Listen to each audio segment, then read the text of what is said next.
പ്രിയപ്പെട്ടവരെ, യേശു എപ്പോഴും സംസാരിക്കുന്നത് നമ്മുടെ മനസാക്ഷിയോടാണ്. വ്യഭിചാരത്താൽ പിടിക്കപ്പെട്ട ആ സഹോദരിയെ എല്ലാവരും മോശയുടെ ന്യായപ്രമാണം അനുസരിച്ച് കുറ്റം വിധിക്കുമ്പോൾ അതിനുവേണ്ടി യേശുവിനെ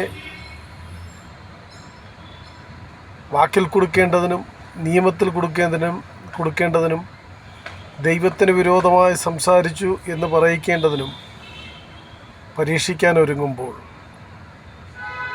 യേശു അവിടെ കൂടി വന്നവരുടെ മനസാക്ഷിയോടാണ് സംസാരിച്ചത്.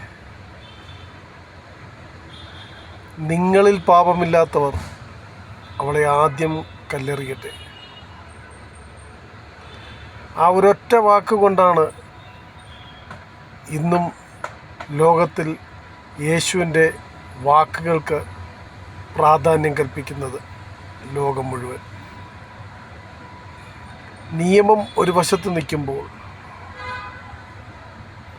പാരമ്പര്യങ്ങൾ മറ്റൊരു വശത്ത് നിൽക്കുമ്പോൾ, യേശു സംസാരിക്കുന്നത് മനുഷ്യ മനസാക്ഷിയോടാണ്.